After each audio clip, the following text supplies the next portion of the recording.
All right, I'm going to get started. My name is Dennis Stone, and it is a pleasure to be with you this morning.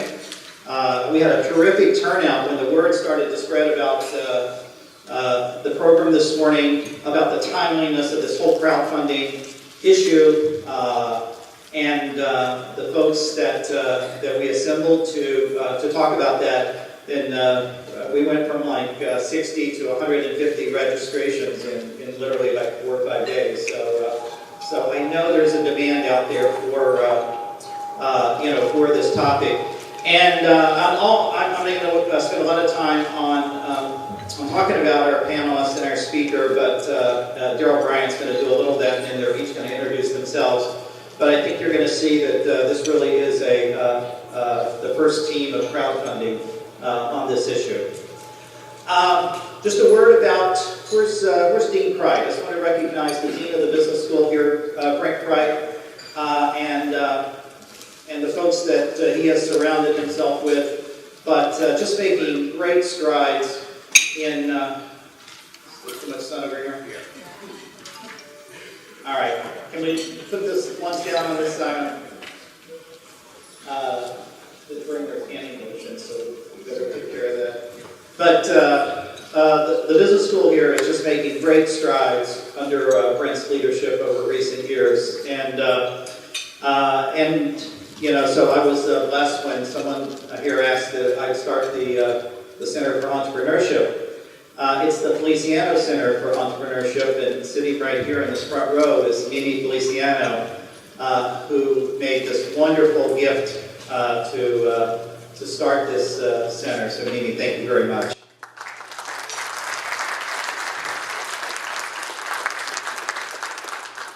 One of the goals of our entrepreneurship program here at Montclair is to bring the external world of startups and professional services and that whole ecosystem and make that part of the university so that there really is no discernible line between Montclair faculty and students and administrators and where the external ecosystem of entrepreneurs and startups and professional services exist. So that faculty flex between the two, students flex between the two, and we all create that kind of environment, because we all know that's what's needed for a really terrific entrepreneurship program, and that's part of the goal of this morning. We have several events, and some of them are posted out there, really top-notch events that will help strengthen that ecosystem. So, enough said. I want to introduce Daryl Bryant.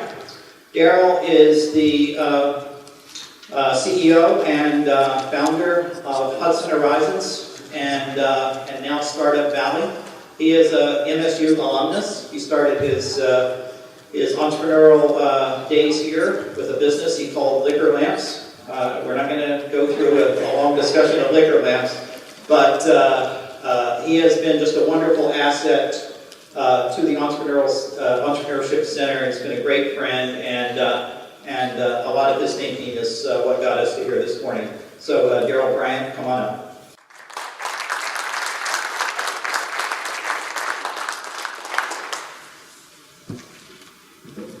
Good morning, everyone, and thank you all for coming out today. Very happy to be up here today for a couple of reasons. Number one, like Dennis said, I'm an MSU alum, and I graduated in 2000. So to be standing up here on this stage today is extremely exciting for me. Number two, today is the season premiere of Shark Tank.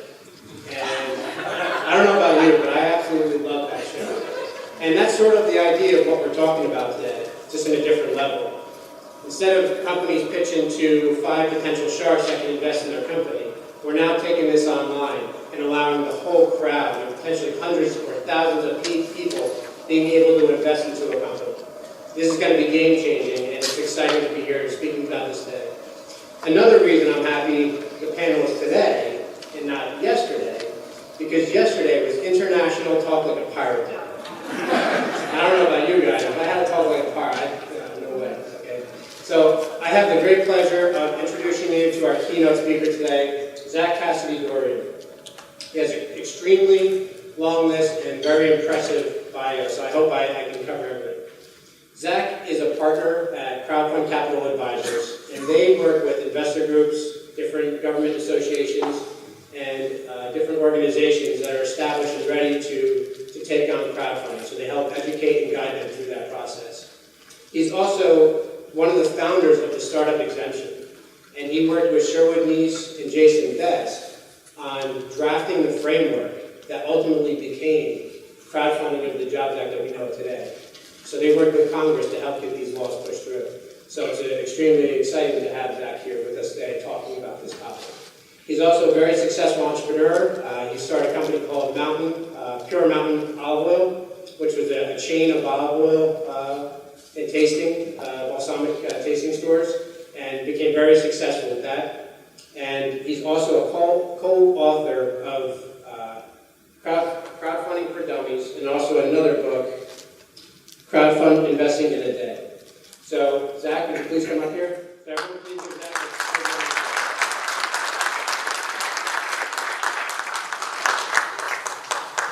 can't be kind of bad actor background. You can't have a criminal background or a lot of other nuances to it, whether or not there are administrative proceedings that have been launched against. You have to look at those carefully, but assuming that you're not someone who's otherwise considered a bad actor, you can generally solicit. And then the real condition for the general solicitation is that you only accept money from accredited investors. And for the last, my entire professional career, going back to the 33 Act, the way that you verified accreditation was just by asking somebody to check a box. Accreditation in this country, most people rely on one of the two standards, which is you either make $200,000 a year for the last 2 years with a reasonable expectation of making $200,000 again this coming year, or you have $1 million net worth exclusive of your home, and you can self-certify to that state of facts. On the basis of that self-certification, historically, you can make a private placement investment in what's called a 506B offering. The new Title II provision is 506C. 506C, which allows the general solicitation, requires that the issuer, and if the funding platform is involved, which there doesn't have to be, which there does have to be if it's a Title III crowdfunding initiative, which is to unaccredited investors that we'll get to in a second, you can take money so long as those investors who are validated after taking reasonable steps to verify their accreditation, which means either looking at their tax returns or getting a letter from their accountant or bankers or financial advisors, so that you really have some third-party validation that the investor is accredited. And we'll talk, I'm sure, in a little bit. The Angel Network's up in arms about that. What does it mean to take a reasonable step to verify? But that's what Title II is. It allows you to broadcast your offering to everybody, so long as you only take money from accredited investors. There's no caps on the amount of money that's being raised by in Title II. You can raise an unlimited sum of money, unlike Title III. So what is Title III? Title III, which is not law on Monday, and the proposed rules are not even published yet by the SEC. Hopefully they will be sometime between now and the end of the year. Maybe Title III goes live in 2014. I say that very unfortunately, everybody up on this panel has worked really hard to make that happen, but there is been a lot of changing of the guard at the SEC, and I guess we should all just be happy at the moment. I don't sound happy since I want Title III to be further along, but Title II will go live on Monday. Title III is the online sale by entrepreneurs debt or equity to raise up to $1 million from unaccredited investors, but only in an online environment with a funding platform that may or may not be a broker-dealer, but will be regulated by both the SEC and FINRA. There are caps on the amount of money that the entrepreneur can raise at $1 million. There are also caps on the amount that the individuals may invest. Depending on your income level, it may be a 5% cap. If it's higher, it'll be a 10% cap with an overall 12-month rolling period cap of $1 million.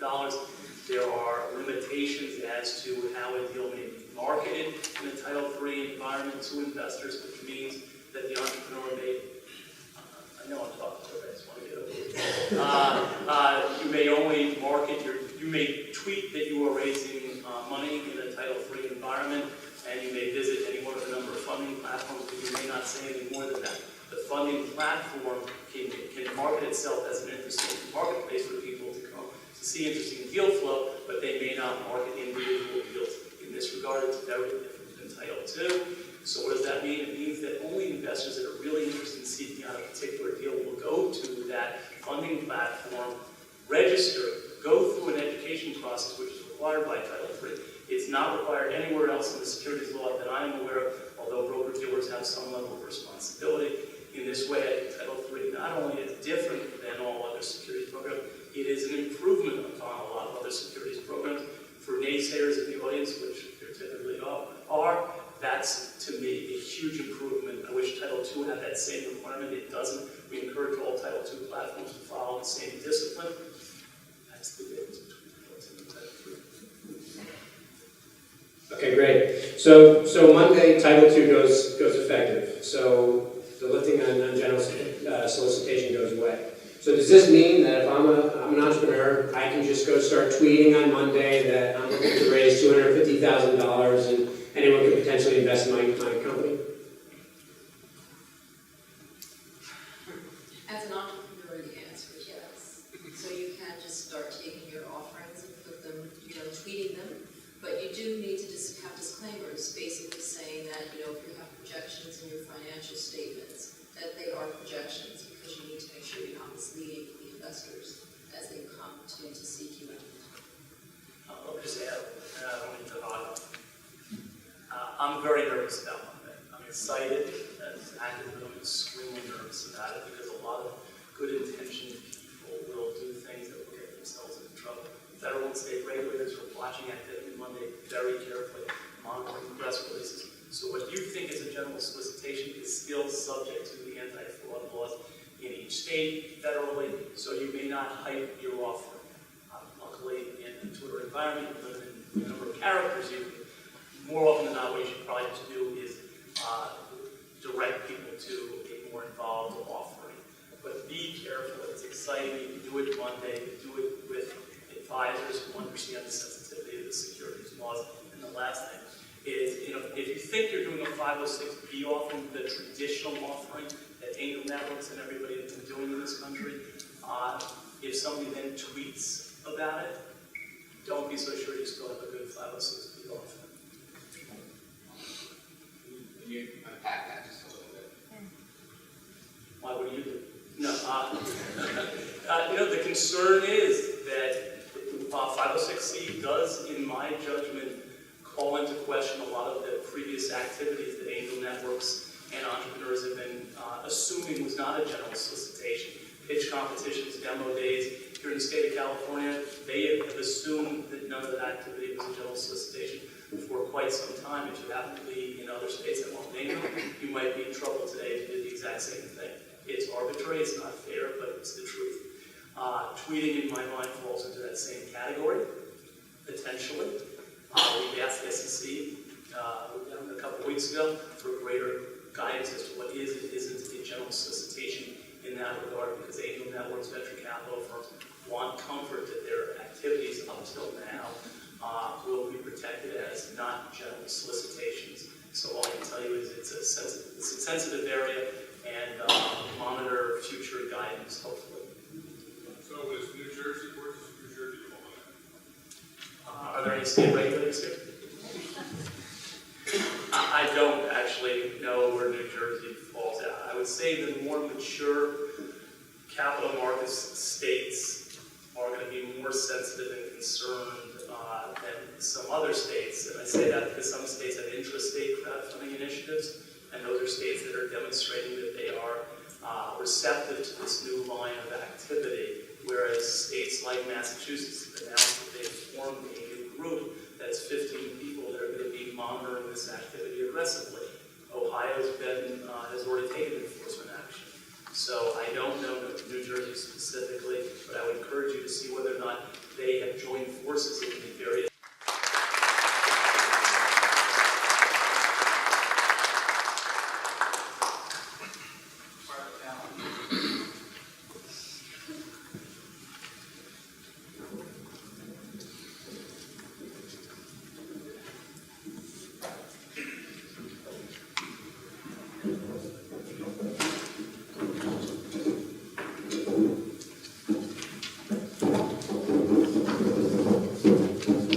Thank you, Zach. That was great. So now we're going to have about 45-minute discussion or so about the Jobs Act. Discuss a little more about Title II and Title III so everyone can kind of understand that. And then we'll go into the future of crowdfunding and where this is all going to take us. Just a real quick bio about myself, and then we'll have everyone introduce themselves. I graduated from Montclair State in 2000, and shortly thereafter I started a company called Hudson Horizons. And we've been in business for 10 years. With the support of my business partner, we've turned it into a pretty successful company. And over the years, we've worked with large brands and startups. And we're a web development and marketing agency. And in working with these startups for 10 years, we figured out how to make them successful. And we learned more about what makes them tick.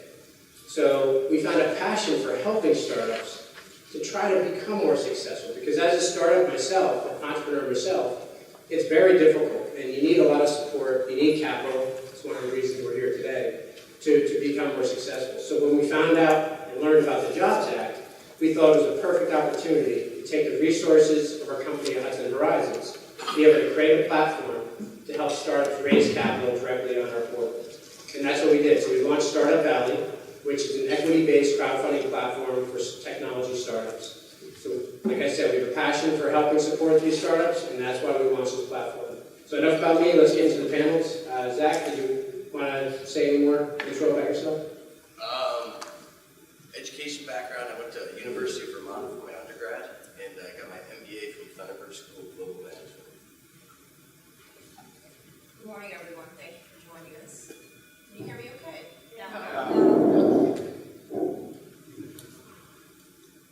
Is that better?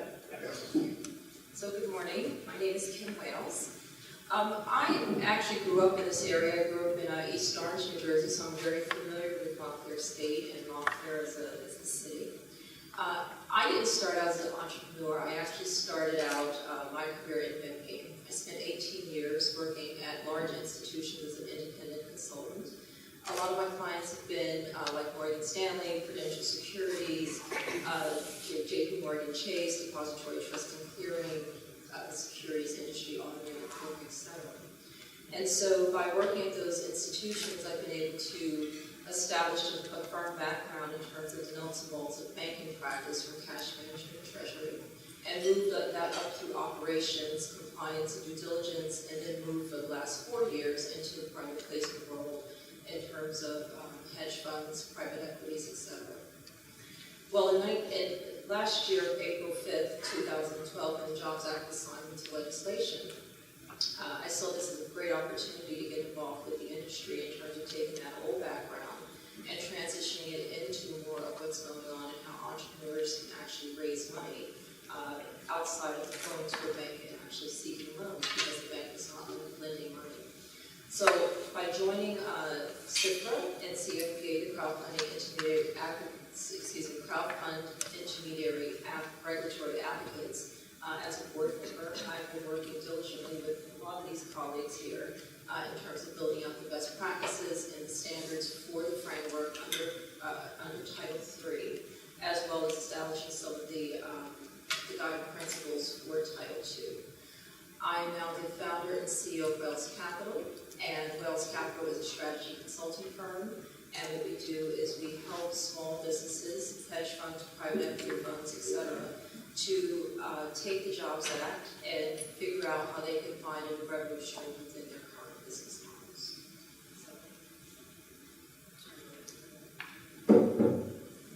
Great. I know you can hear me. Daryl, I have to give it a try. I wish today was yesterday. Hi there, matey. I'm glad it's today. Okay, well, my name is Doug Elenoff. I'm a securities lawyer. You can listen occasionally. I have a firm in the city of New York with 65 lawyers, 35 of which are securities lawyers. We represent 65 public companies, and we're very well versed in the public markets. About 2 years ago, joining forces with all the people here, and my hat's off to Zach, Jason, and Shirley for what they accomplished against a lot of conventional institutionalized thought process to prevent historical exemption and Title III of the Jobs Act. We're here today because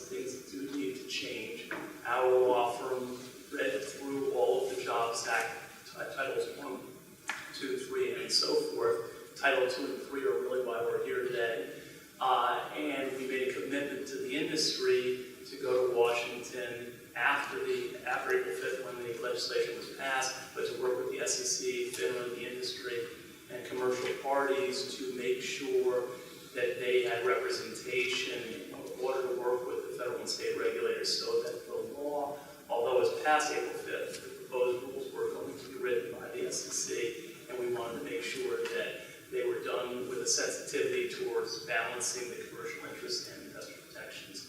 And so we've worked very closely with everybody for that period of time and been meaningfully involved in the building out of the systems with the commercial parties.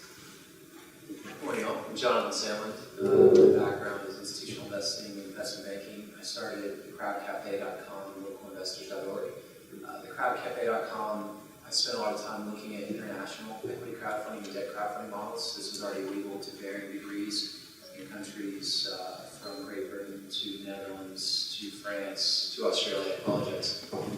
So largely what I've tried to do is capture data and insight globally and try to look at how that should affect our expectations of what's going to happen in the U.S. And I've published that at crowdcafe.com.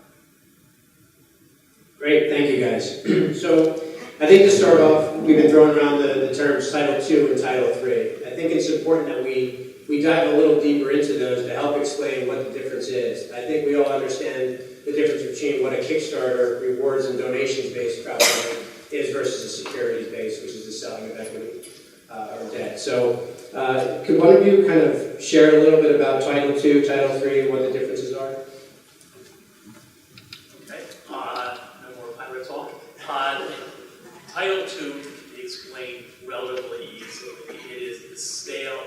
The SEC has always regulated the offering of securities, and through 1933, the presumption was that all securities had to be registered in the United States, or there needed to be an exemption from registration, and thus the private placement exemptions would tend to be either friends and family source of investments or venture capital investments. What Title II allows folks to do as of Monday, you'll see a lot of activity. You'll start getting emails, and to the extent you're social media folks, you'll start seeing it on Twitter, is that the SEC is no longer regulating in the Title II environment the offer of the sale of securities. That's why you will be able to broadcast or publish as far and wide as you like that you are looking to raise money for your entrepreneurial activity, whether or not you're a hedge fund or not with the company, and you'll be able to ask the world for money. The conditions, however, is that you can't be kind of bad actor background. You can't have a criminal background or a lot of other nuances to it, whether or not there are administrative proceedings that have been launched against. And you have to look at those carefully, but assuming that you're not somebody who's otherwise considered a bad actor, you can generally solicit. And then the real condition for the general solicitation is that you only accept money from accredited investors. And for the last, my entire professional career, going back to the 33 Act, the way that you verified accreditation was just by asking somebody to check a box. Accreditation in this country, most people rely on one of two standards, which is you either make $200,000 a year for the last 2 years with a reasonable expectation of making $200,000 again this coming year, or you have $1 million net worth exclusive of your home, and you can self-certify to that state of facts. On the basis of that self-certification, historically, you can make a private placement investment in what's called a 506B offering. The new Title II provision is 506C. 506C, which allows the general solicitation, requires that the issuer, and if the funding platform is involved, which there doesn't have to be, which there does have to be if it's a Title III crowdfunding initiative, which is to unaccredited investors that we'll get to in a second, you can take money so long as those investors who are validated after taking reasonable steps to verify their accreditation, which means either looking at their tax returns or getting a letter from their accountant or bankers or financial advisors so that you really have some third-party validation that the investor is accredited. And we'll talk, I'm sure, in a little bit, Angel Network's up in arms about that. What does it mean to take a reasonable step to verify? But that's what Title II is. It allows you to broadcast your offering to everybody, so long as you only take money from accredited investors. There's no caps on the amount of money that's being raised in Title II. You can raise an unlimited sum of money, unlike Title III. So what is Title III? Title III which is not law on Monday, and the proposed rules are not even published yet by the FCC. Hopefully they will be sometime between now and the end of the year. Maybe Title III goes on in 2014. I say that very unfortunately, everybody up on this panel has worked extraordinarily hard to make that happen, but there is been a lot of change in the guard at the SEC, and I guess we should all just be happy at the moment. I don't sound happy since I want Title III to be further along, but Title II will go live on Monday. Title III is the online sale by entrepreneurs at their equity to raise up to $1 million from unaccredited investors, but only in an online environment with a funding platform that may or may not be a broker-dealer, but will be regulated by both the SEC and FINRA. There are caps on the amount of money that the entrepreneur can raise at $1 million. There are also caps on the amount that the individuals may invest. Depending on your income level, it may be a 5% cap. If it's higher, it'll be a 10% cap with an overall 12-month rolling period cap of $1 million. There are limitations as to how a deal may be marketed in a Title III environment to investors, which means that the entrepreneur may, I know I'm talking about it, I just want to get over it. You may only market you may tweet that you are raising money in a Title III environment, and you may visit any one of the number of funding platforms, but you may not say any more than that. The funding platform can market itself as an interesting marketplace for people to come to see interesting deal flow, but they may not market individual deals. In this regard, it's very different than Title II. So what does that mean? It means that only investors that are really interested in seeking out a particular deal will go to that funding platform, register, go through an education process which is required by Title III. It's not required anywhere else in the securities law that I am aware of, although broker-dealers have some level of responsibility. In this way, I think Title III not only is different than all other securities programs, it is an improvement upon a lot of other securities programs. For naysayers in the audience, which there typically are, that's, to me, a huge improvement. I wish Title II had that same requirement. It doesn't. We encourage all Title II platforms to follow the same discipline. That's the difference